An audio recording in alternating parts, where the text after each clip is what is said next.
Hi, in the previous classes, we have gone through an important concept called job analysis. There we try to understand what job analysis is and the various factors related to job analysis and the methods of conducting job analysis um, and what do you say, the outcomes of the process of job analysis, that is job description and job specification. Now, uh, a very closely related concept we have about job analysis, or you can say a concept which is a logical sequence of the job analysis. That concept is the job design. See, the basic idea is that what you did in the previous topic, that is job analysis, we are trying to we are trying to come out with a clear-cut idea of what the job is and how this job is supposed to be performed and what kind of skill requirements are there to perform the tasks involved in the job. Now, that is being described in job description and job specification. Using one aspect I have told you with regard to job specification when we are talking about job specification is that job specification is used, sorry, job description and job specification is used for the recruitment and selection processes. Those are the later on aspects. Now that is with regard to you are trying to identify or go to the side of the human resources planning. But one more issue that arises with regard to the demand side, that is the job side of the HRP. Not only that you are trying to identify or analyze exactly what the job is.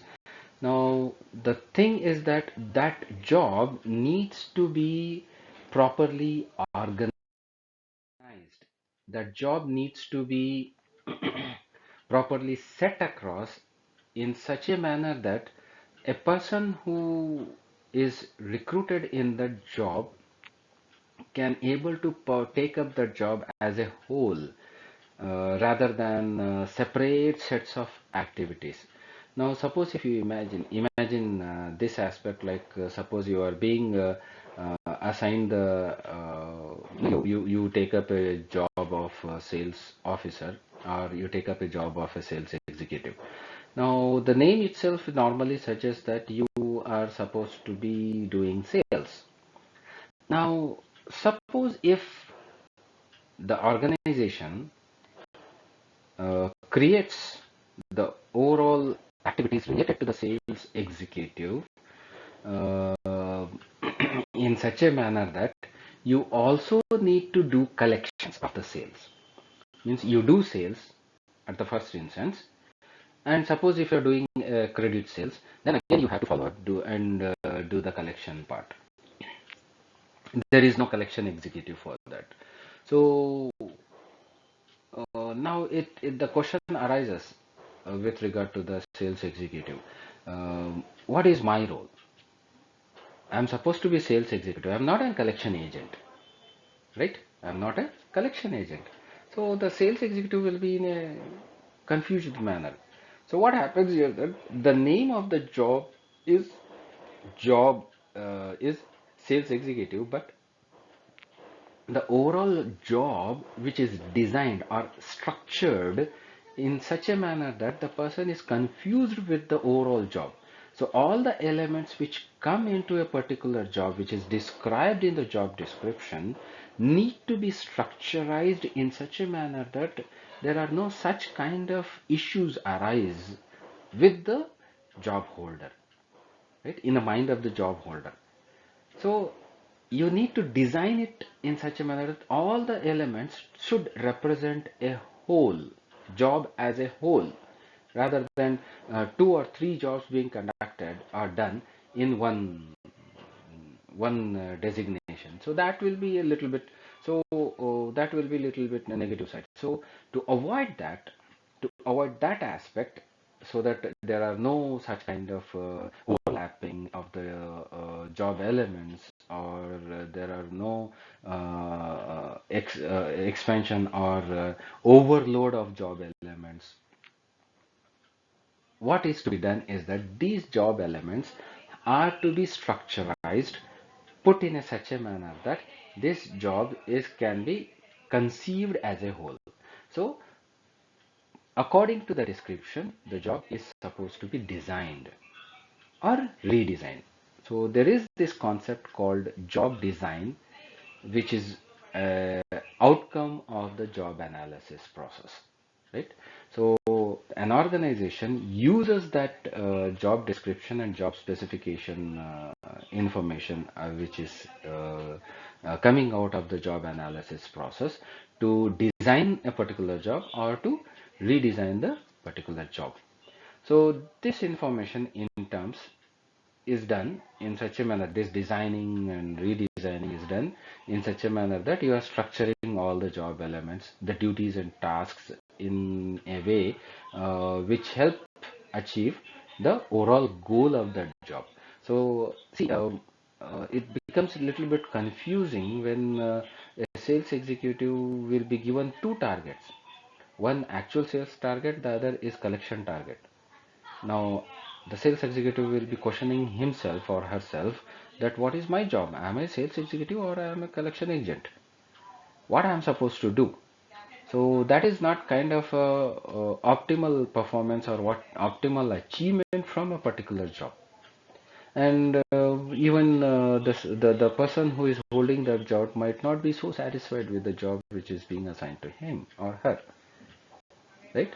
So the information which is got from the job description and job specification is used to structure all the elements of the job, like the duties, the tasks, responsibilities, decision making areas, accountability areas, right?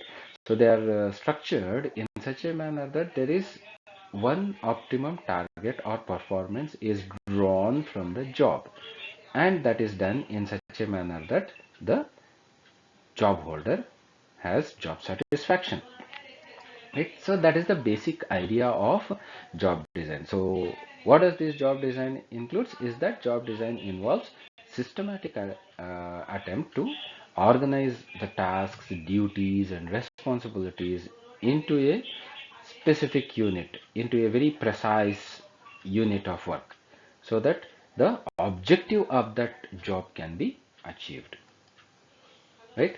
So this means what? You need to integrate the work content, means you are trying to systematically organize task and duties, means you have to integrate all the task, duties or responsibilities in such a manner that work content and qualifications get matched up, and uh, and that meets the needs of the employee, means job satisfaction, as well as career growth, as well as meaningful achievement areas, and as well as organizational requirements like objectives of the organization, right? So the job design is a system, is where you try to arrange the things in such a manner that the person who will be doing the job is better suitable, means there is an integration between qualifications of the person doing the job and those tasks, and means they are integrated, and that is done structurized and integrated in such a manner that personal employee requirements are fulfilled as well as organizational objectives are achieved. Now here not overall, we may not expect overall organizational objectives being achieved through one job. Here the organizational objective of putting that job, what is being drawn, what are the results, what are the contribution taken from the job. So organization has a specific objective for a specific job. So that job objective is fulfilled, right? And this is a basic idea. It means you are arranging all the tasks of a job and trying to integrate that arrangement with the qualifications. Now this is the basic idea, but nonetheless we may come across, or we have definitions just to give us more broader or more precise understanding. One definition, first definition we will look into is Michael Armstrong, given by Michael Armstrong. Now, according to this, his definition, job design is the process of designing on the contents of a job in terms of its duties, responsibilities, on the methods to be used in carrying out the job, in terms of techniques, systems, and procedures, and on the relationship that should exist between the job holder and his superior subordinates and colleagues. Now, here what you see in this definition is that the basic things what I have told in the previous slide, that you are trying to organize all the elements of the job. So the deciding on the contents of the job in terms of duties and responsibilities, on the methods of carrying out the job, and the terms of techniques, systems, and procedures that is supposed to be used to carry out the job, and then integrate it with the what do you say, qualifications which we have seen in the previous slide. So you are trying to build relationship between the what do you say, job and the job holder, right? And one more thing, what you see in this definition is that you're trying to build in the job design, you're trying to build the relationship of the job with other superior jobs as well as other peer group or subordinate jobs. So the relationships of this job with other job elements or other jobs, that also is designed. So by doing this job design or job analysis and job design, you will get some idea of what kind of or what should be the structural levels that the organization should carry, which job should come at what level. So you have a very important outcome of job design. Not only organizing the elements of the job and trying to relate it with the job holder, you're trying to identify the relationship of the job with other jobs in the organization. Right? Now there is another definition we have given by Mathis and Jackson. According to this definition, job design is the process that integrates work content. Now, what is that work content? It is the tasks, functions, and relationships, right? So we are integrating all the work elements. Then the rewards which are associated with the work, means the payments or incentives, or so both intrinsic and extrinsic rewards, even the motivational aspects, right? Non-monetary rewards you can take up, and the qualifications required in terms of skills, knowledge, and abilities. So we are integrating all these elements of the job and coming out with a overall setup as one whole that can be considered as a job. Now that one whole fulfills the requirement of the employee as well as the organization, right?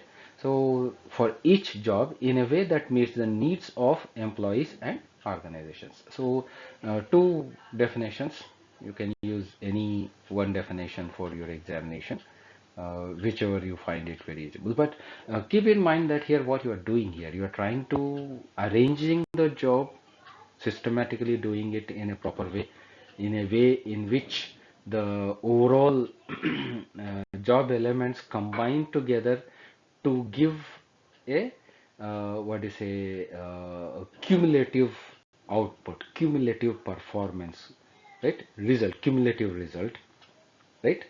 And your that arrangement is integrated with the employees basic qualifications, right? You are integrating that.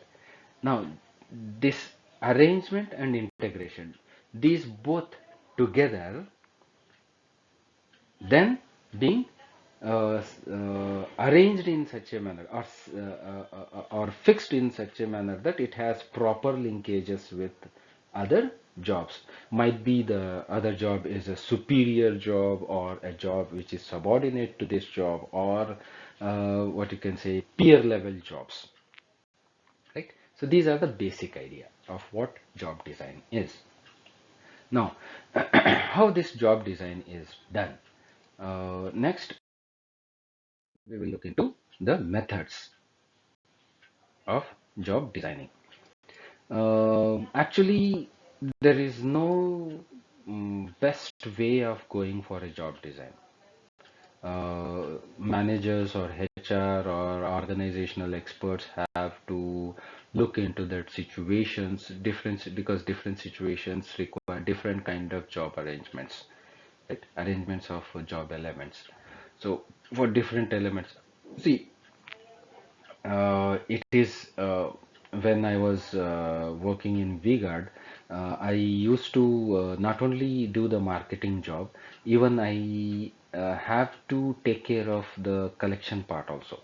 My superiors used to question me, why you have not managed or taken care of the collection when monthly assessment used to be done there. So distributor used to pass on the information, this much amount is yet to be collected, sales are done by the marketing executive has promoted the material products in such a manner that, but we didn't got the money, we got the sales but we didn't got the money.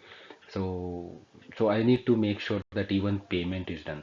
I don't do the basic sale, I don't do the basic collection period. There will be a distributor salesperson who will be taking care of that. But as a marketing executive, I should make sure that not only business happens, but even the overall cash cycle also happens completely. So for that aspect, that role is right. But for the sales aspect, as I've told, there might be some times there might be some confusion, some kind of problem of collecting. At some times, at the sales level itself, the collection is attached because it might be a cash sales, no credit, without credit period. So different situations will have different demands for the job performance. So uh, job elements have to be arranged according to the situation. Now, uh, there, while arranging or while looking into this situation, what we may come across that job design can sometimes be focusing on performance level, what do you say, de-emphasizing the satisfaction part, or sometimes it might be focusing on the satisfaction of the job, de-emphasizing the performance levels.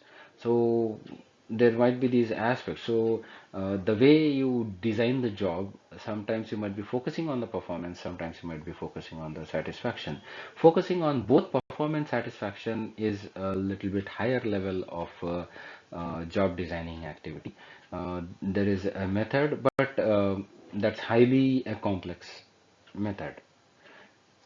So what happens is that in a normal sense, you don't find one all satisfying approach, way of designing the job, so that you get the performance as well as you make the employee satisfied with the job.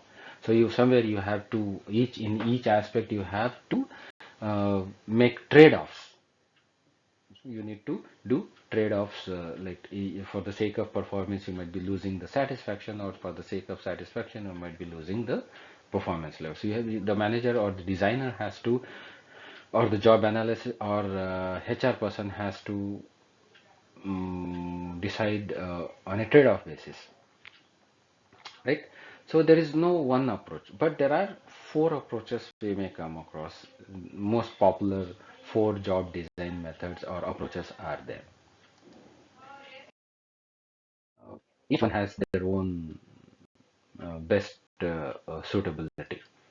Now, first method is the job simplification method. Now, this method is where you simplify the job by breaking the job into more smaller units and assigning those units in a combined way to the job holder. So typically what happens that the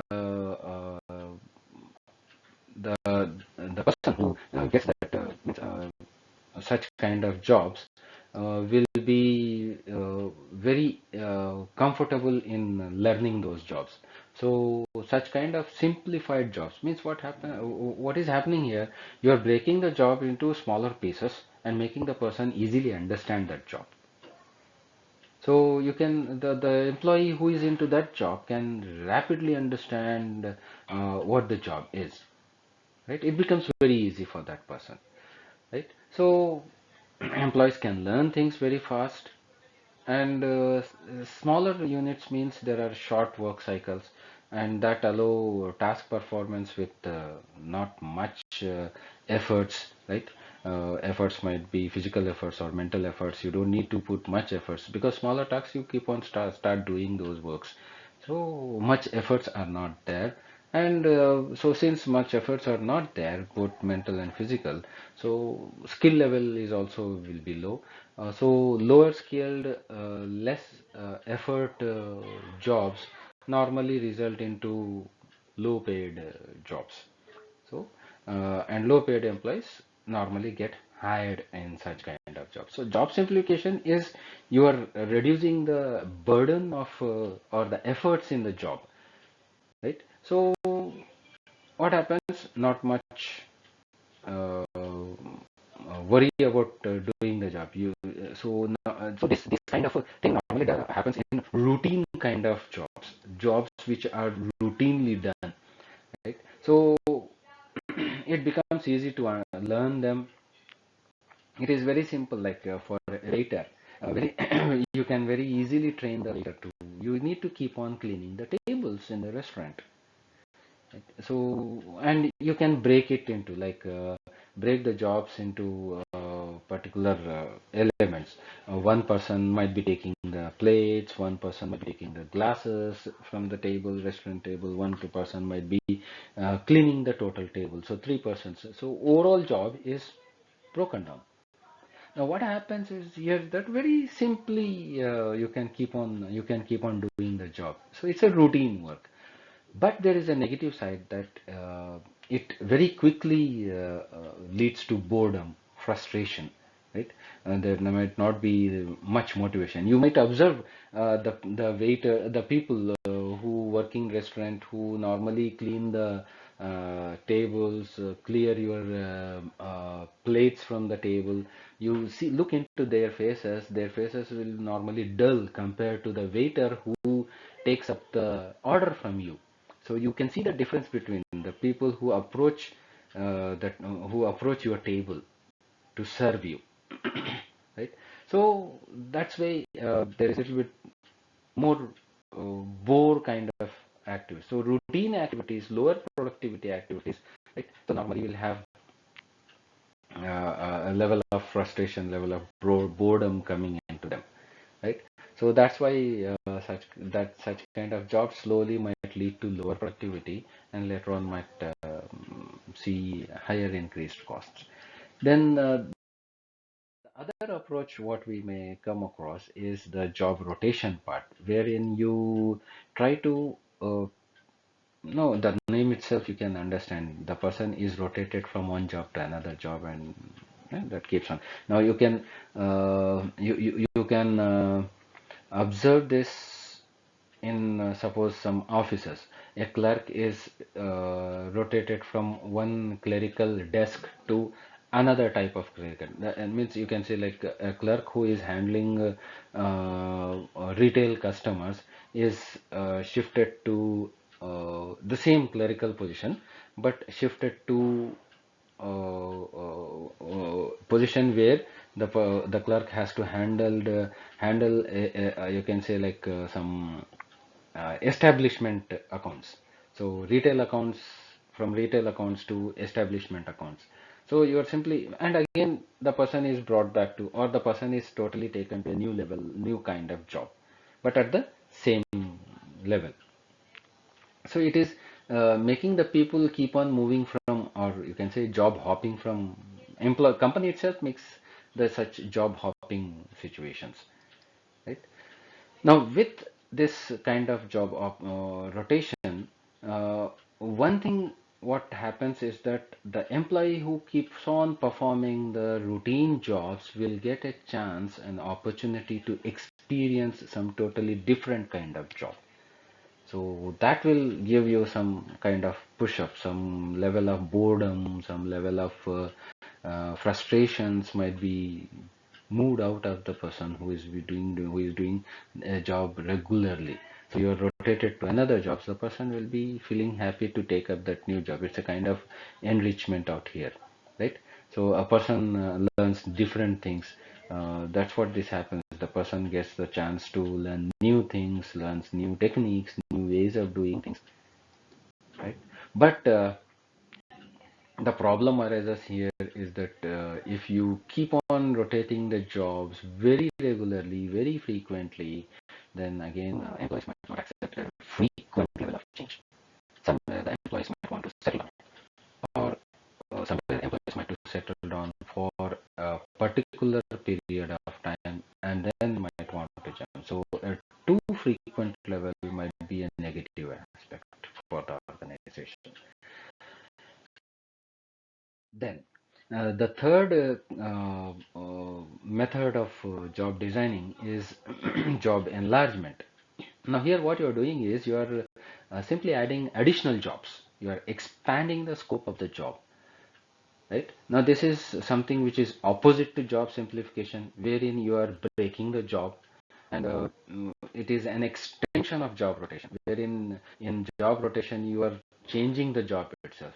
But here what you're doing is instead of job rotation or instead of breaking the job, you are adding new elements to the job.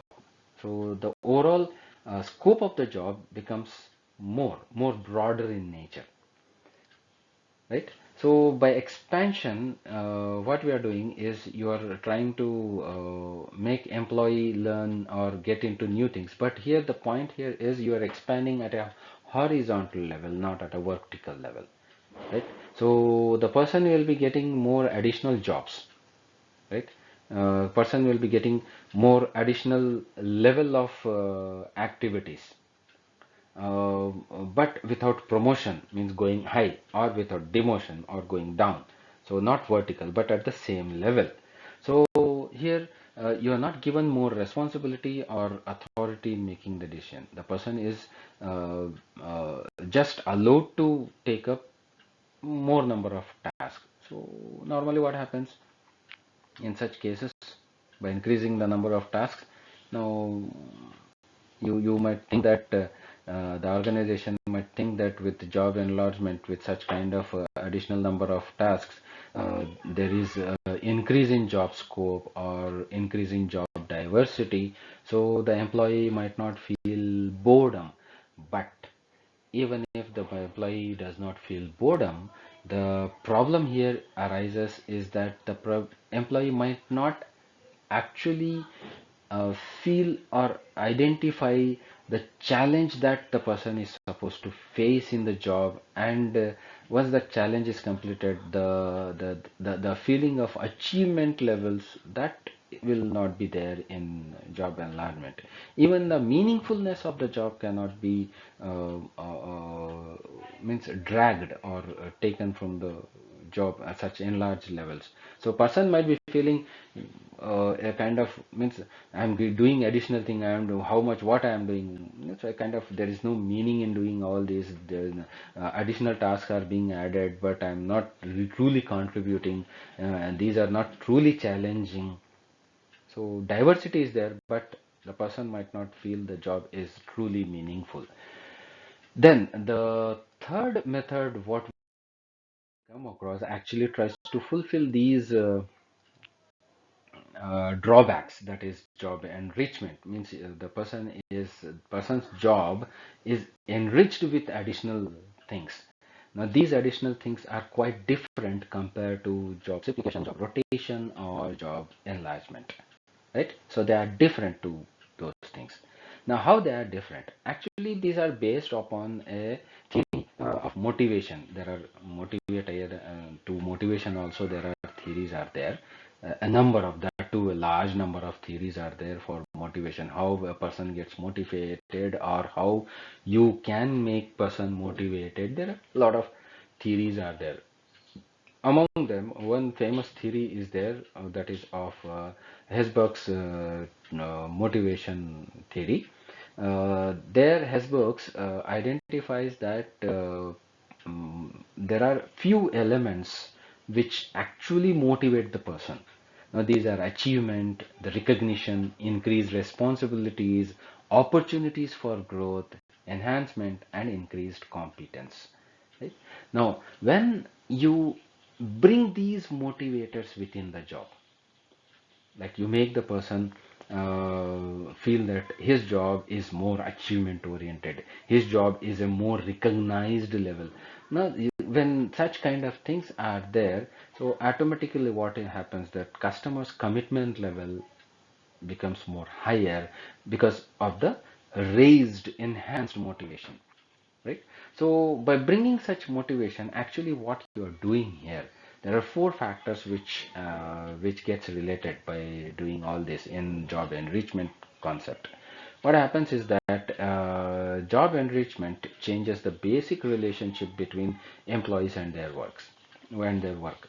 Now you means the employee who is related to a work might see things in a more challenging way, right? So the relationship of the employee with the work becomes totally changed, more positive, more what do you say, highly energized, or you can say more no, attitude levels are more positive here. So higher level, enhanced levels of positive attitudes there. Right? Then the second factor is that it changes the employees. Job enrichment actually changes the employees' behaviors in ways that gradually lead to positive attitudes. That's what I said, because motivators are there, so positive attitude come into picture. So the person basically, if he gets that attitude, when you are making the person more autonomy, giving the person more autonomy, you are making the person more responsible for the job.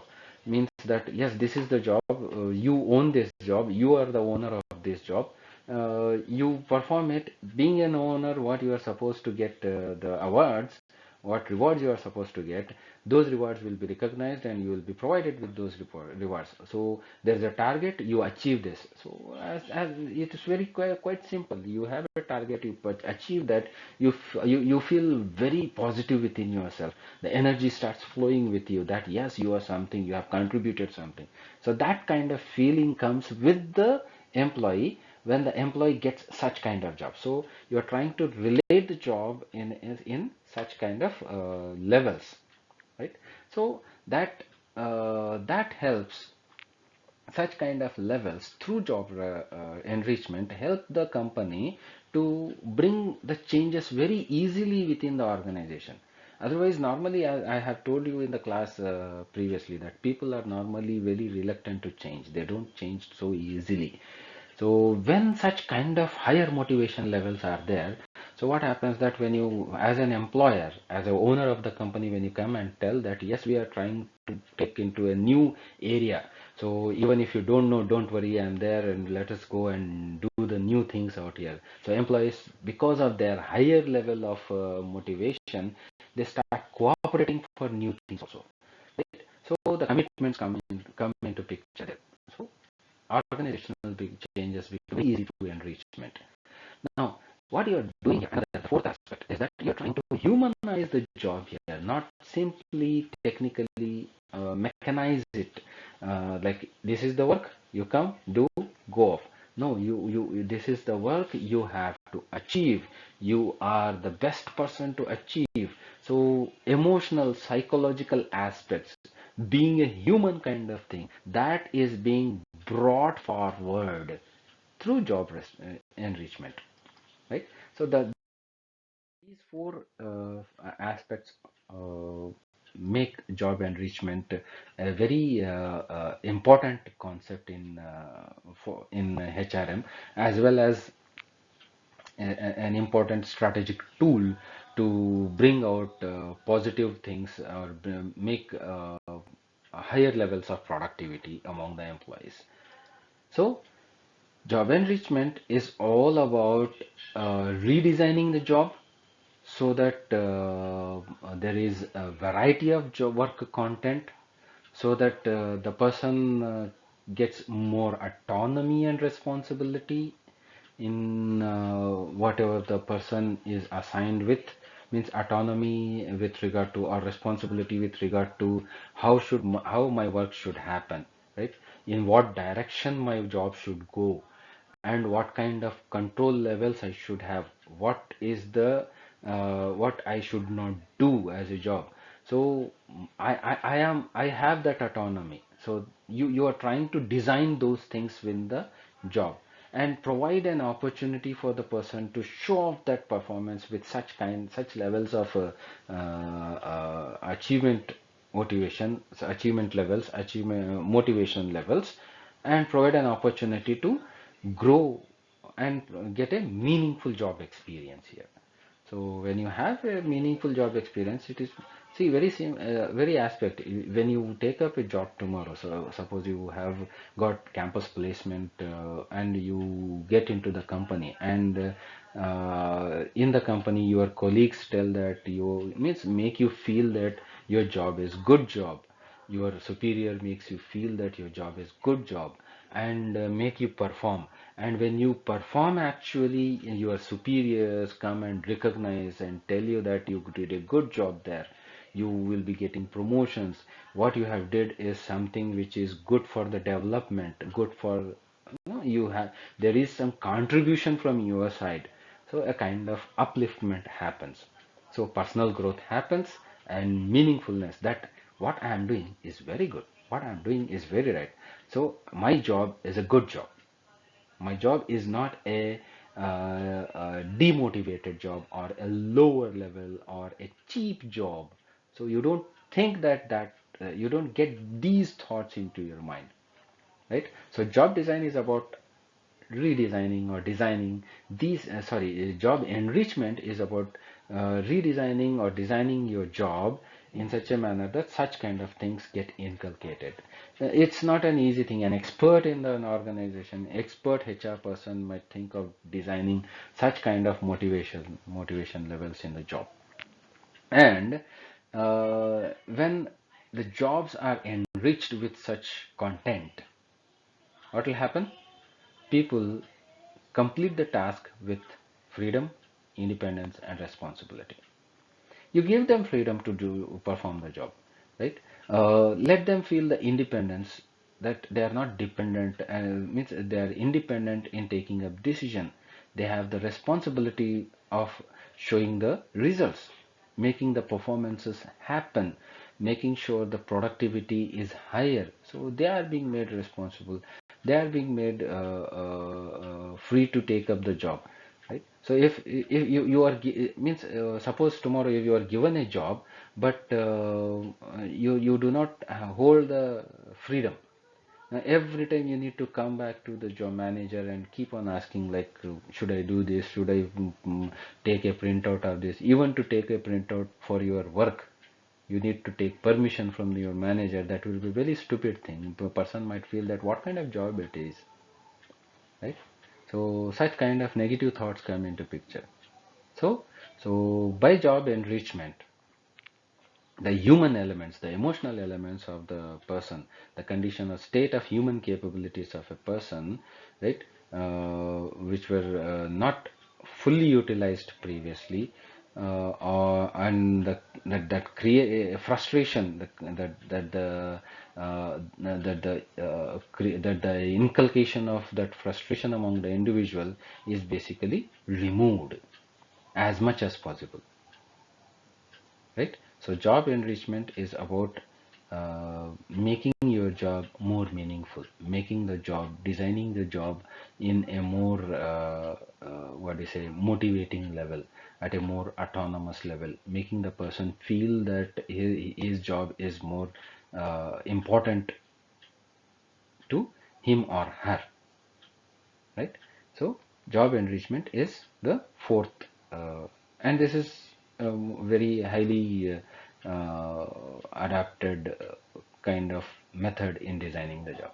So there are these four basic methods: job simplification, job rotation, job enlargement, and job enrichment. So four types of methods in job designing. So we had looked into uh, uh, we had gone through, started out with what the other aspect of job analysis is, and that other aspect is the job design, and what this job design is, and how this job design is done. That is the four approaches of doing the job design, right? So this is the basic idea of job design at a brief level, or at the base level, right? So that's what you have with regard to your syllabus. So next class we'll jump into the other topics. Till then, bye bye.